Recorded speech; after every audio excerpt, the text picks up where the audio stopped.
Seperti apa yang kita inginkan di masa akan datang, tanamlah di masa sekarang. Halo semua, selamat datang menonton acara hari ini bersama Jalan Kehidupan. Hari ini berbagi tentang bagaimana cara memperbanyak berkah yang tidak dimiliki. Yang pertama, berhenti membunuh dan melepaskan kehidupan. Mereka yang berlindung pada tiga permata harus memiliki hati yang welas asih. Untuk menemukan hati welas asih, pertama-tama seseorang harus menghindari pembunuhan. Dalam kehidupan sehari-hari, kita harus belajar hidup damai dengan semua makhluk, mengembangkan kebiasaan hidup bersih, dan menjaga lingkungan tempat tinggal tetap bersih dan rapi. Ketika masih kecil, karena kenakalan dan ketidaktahuan, setiap musim panas suka membungkus sebatang bambu dalam kantong plastik pergi ke naungan pohon untuk menangkap jangkrik. Karena karma pembunuhan yang bodoh dan dibuat-buat, penyakit dan rasa sakit ringan tidak dapat dipisahkan setelah dewasa. Setelah mempelajari agama Buddha dan mengetahui kebenaran tentang pembunuhan, merasa ngeri pada saat itu, dan tidak lagi berani berpikir untuk menyakiti makhluk hidup manapun.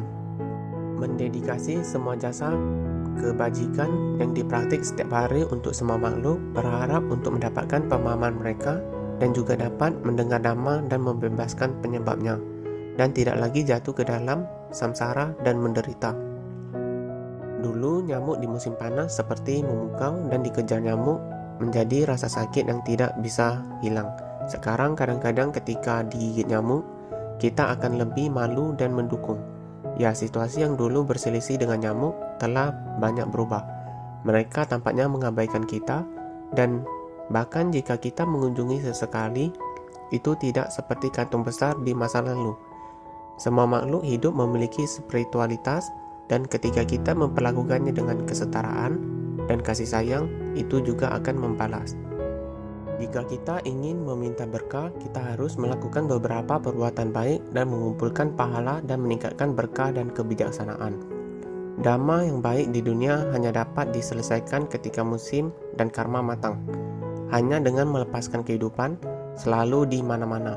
Tidak peduli seberapa banyak uang, tidak peduli seberapa banyak orang, selama kita memiliki hati yang mencintai sesuatu, kita dapat mencapai luar biasa dalam menyelamatkan ribuan nyawa. Ketiga jenis pemberian itu lengkap: pemberian kekayaan, pemberian dhamma, dan pemberian tanpa arti.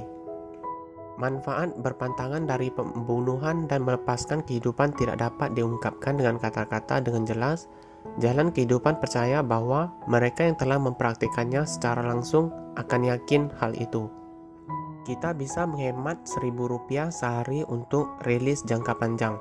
Setiap kita menggunakan uang yang kita simpan untuk membeli beberapa nyawa dan melepaskannya. Kita sangat senang melihat mereka kembali ke alam dan terlihat bebas. Terkadang ketika kita melihat seekor binatang dilepaskan oleh kita, dengan enggan menoleh ke belakang dan bersyukur, hati kita juga penuh rasa syukur dan terharu. Oleh karena itu dikatakan bahwa melepas makhluk lain ada di permukaan, tetapi sebenarnya diri kita sendiri yang dibebaskan, meninggalkan keserakahan, kebencian, dan delusi, melepaskan kebodohan dan membunuh karma, dan memperoleh welas asih dan kebijaksanaan. Yang kedua, mengucapkan sutra. Melafal sutra dan melafalkan atau melantunkan Buddha adalah penting dan dalam ketulusan. Tanpa terganggu, jangan mengejar angka demi menyelesaikan sesuatu. Setiap orang memiliki pekerjaan dan berbeda dan situasi keluarga yang berbeda. Kita harus merumuskan konten yang sesuai dengan situasi aktual kita untuk memastikan bahwa kita memiliki cukup waktu untuk melakukan hal kita sendiri. Dengan cara ini, kita tidak perlu khawatir ketika kita mengucapkan sutra, ketika kita biasanya tidak merasakan, tetapi ketika kita melantunkan Buddha, kita mengalami banyak delusi dan bahkan banyak rintangan. Ketika kita pertama kali mulai melantunkan Buddha, waktu itu sangat buruk, tetapi tidak apa-apa jika kita tidak melafalkannya merasa ngantuk dan gelisah ketika memikirkannya. Kadang-kadang sesuatu yang tidak terduga terjadi membuat kita tidak mungkin untuk melanjutkan. Pada awalnya, jalan kehidupan melakukan untuk terus melantunkan. Tetapi ketika rintangan muncul, menyelesaikan bertahap dan tetap melantunkan.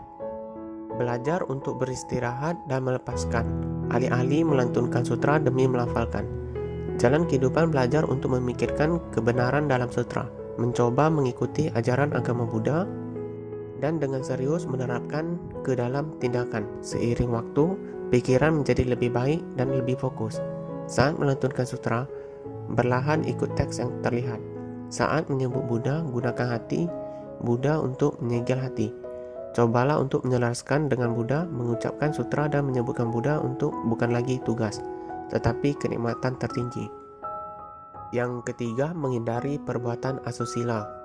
Bahaya dan akibat dari perzinahan sangat mencegangkan. Semua kejahatan dan prostitusi adalah yang pertama. Ajaran orang suci dan orang bijak kuno sama sekali tidak mengkhawatirkan.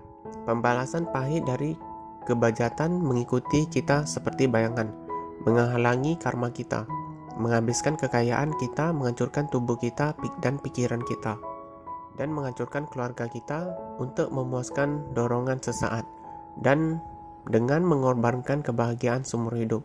Belum lagi menderita hadiah neraka dari reinkarnasi tanpa akhir di masa depan. Betapa bodohnya dan tidak masuk akalnya perilaku seperti itu. Menjaga sila, membaca sutra, melantunkan Buddha, dan melepaskan kehidupan adalah metode yang paling efektif dan mendasar untuk menyingkirkan nafsu jahat. Demi keuntungan masa kini dan masa depan, sangat penting untuk memberantas akar penyebab kebejatan moral. Jangan menunggu sampai buahnya terungkap sebelum menangis.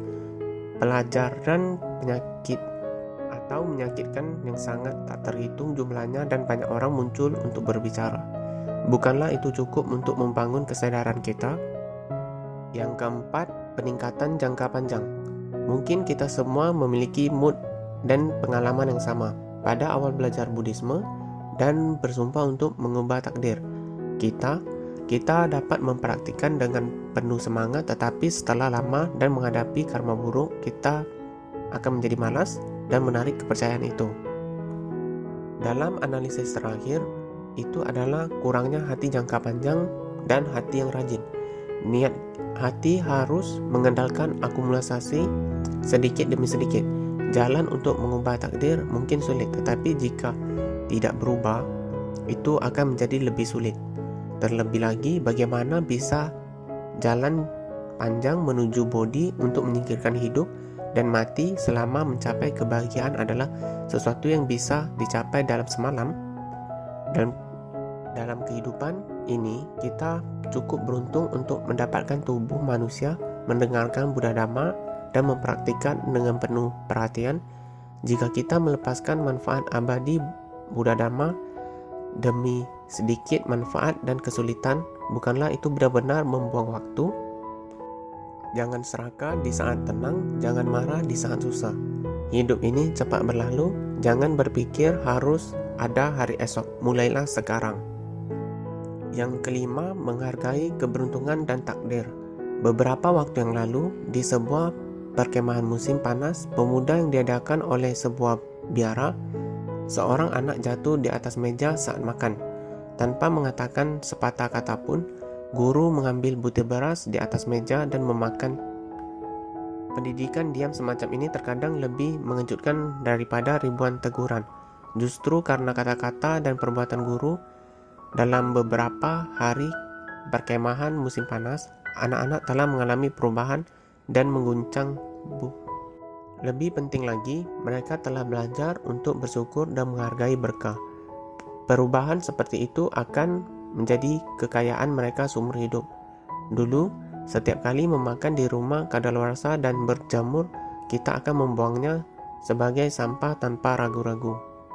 Sekarang, bahkan jika itu karena kita tidak sengaja menaruh makanan berjamur, kita akan hormat menaburkan di ruang terbuka dan berharap itu akan kosong. Semua makhluk di alam Dhamma dapat makan dengan baik dan bahagia dalam tubuh dan pikiran. dalam kehidupan sehari-hari lebih praktis dan nyata untuk menghargai berkah diri sendiri. Sedikit demi sedikit menumbuhkan berkah. Seseorang berkata, dalam sebuah keluarga, jika ada 3 orang selalu memiliki sisa makanan saat makan, keluarga itu pasti tidak kaya. Semua hal lahir dan mati, segala sesuatu yang kita lakukan membutuhkan karma dan harmoni untuk menjadi sukses.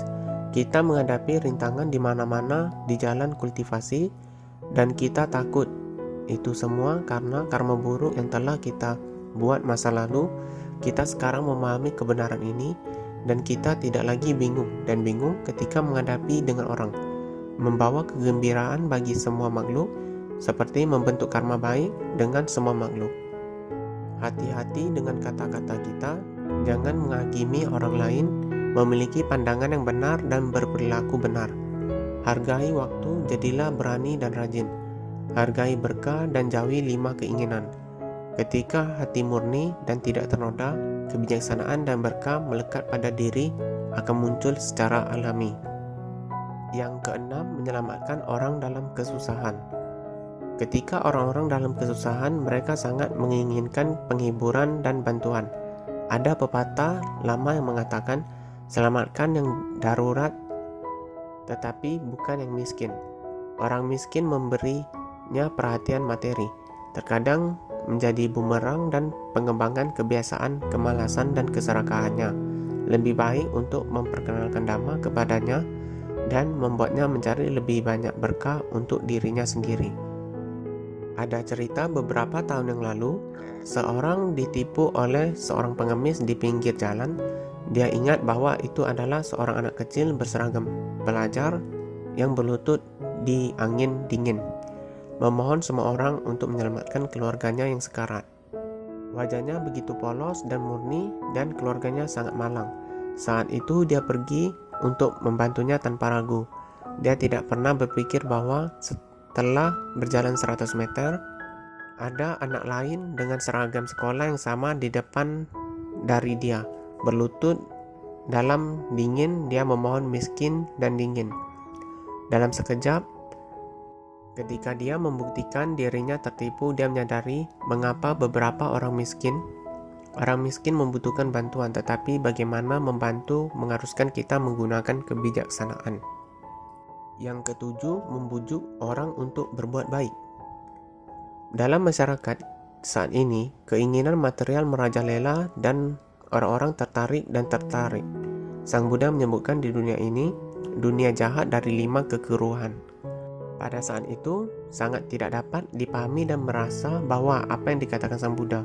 Sekarang tampaknya ini adalah fakta yang tak terbantahkan orang tidak perlu banyak berbicara tentang kepura-puraan sehari-hari. Saat ini, sebagian besar media internet penuh dengan topik pembunuhan, pencurian, kebejatan, dan kesombongan. Ketika berbicara tentang menghancurkan kejahatan dan mengembangkan kebaikan, hanya sedikit orang yang mau mendengar. Apalagi bicara tentang Buddha Dharma yang meninggalkan dunia.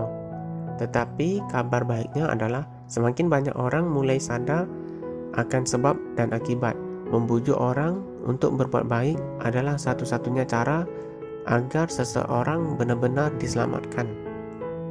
Kita murid Buddha untuk yang memproklamirkan harus berusaha keras untuk melakukan ini dengan semua keterampilan dan kenyamanan kita, sehingga mereka yang mendengar dhamma ini yang baik tidak dapat dibingungkan oleh dunia terbalik dan akan berjalan di jalan yang benar kehidupan. Biarlah hati setiap orang bersih dan tidak tercemar. Amalkan sesuai hukum dan akhirnya bisa lepas dari rasa sakit dan menuai kehidupan yang bahagia. Yang kedelapan, menjunjung Dhamma. Ini adalah tanggung jawab yang tak terhindar dari setiap siswa Buddhis untuk melanjutkan kebijaksanaan Buddha dan membuat Dhamma hidup di dunia untuk waktu yang lama. Kita sering mendengar beberapa orang berkata, ketika kita memiliki uang sebanyak yang kita miliki, kita akan menghabiskan sebanyak uang atau sebanyak mungkin mencetak kitab suci dan patung. Waktu berlalu dari hari ke hari dan dia masih dengan penuh kerinduan menunggu kekayaan yang dia inginkan. Kemajuan ilmu, pengetahuan, dan teknologi dalam masyarakat modern telah memberikan kesempatan yang sangat baik bagi mereka yang ingin melakukan perbuatan baik, tetapi tidak mampu untuk sementara uang. Asalkan kita dengan tulus mau berlatih, kita bisa melakukannya. Saat melakukan perbuatan baik, takdir tidak akan menunggu siapapun. Yang kesembilan, kesederhanaan dan kebaikan. Kesopanan adalah suatu kebajikan, dan orang-orang telah meninggalkan banyak pepatah tentang kesopanan dan untuk menginspirasi generasi mendatang. Buku bagus yaitu 4 Sila Liao Fan juga mencoba yang terbaik untuk menjelaskan kebenaran tentang kerendahan hati dan berkah. Sekarang setiap kali kita menyebut diri kita sebagai umat Buddhis, di tengah malam ketika kita memikirkan kepura-puraan kita sendiri selama sehari, dan begitu situasi muncul, kita melupakan ajaran Buddha. Sungguh memalukan. Orang-orang yang kita lihat di dunia ini bingung dan jungkir balik, dan mereka juga melihat kita sebagai orang yang tidak masuk akal dan sulit bergaul. Berdebat tentang masalah dhamma dan menolak untuk menyerah karena sudut pandang yang berbeda, bahkan telah melanggar ajaran Buddha. Sayang sekali untuk memikirkan hal ini. Yang ke-10, bantu orang lain. Apakah ada pahala di dunia yang luar biasa daripada mengirim seseorang untuk menjadi Buddha? Jika kita menemukan kesempatan seperti itu, kita tidak boleh melewatkannya.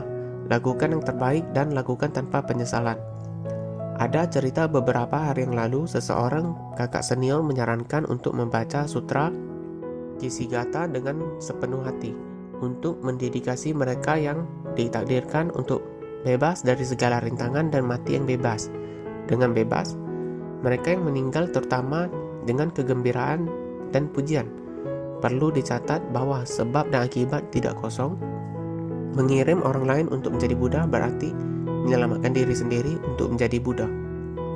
Hari ini sampai di sini. Terima kasih sudah menemani jalan kehidupan. Semoga kita memahami dan melakukan dengan sejalan niat awal. Jangan lupa berbagi kepada teman-teman. Terima kasih, sampai jumpa.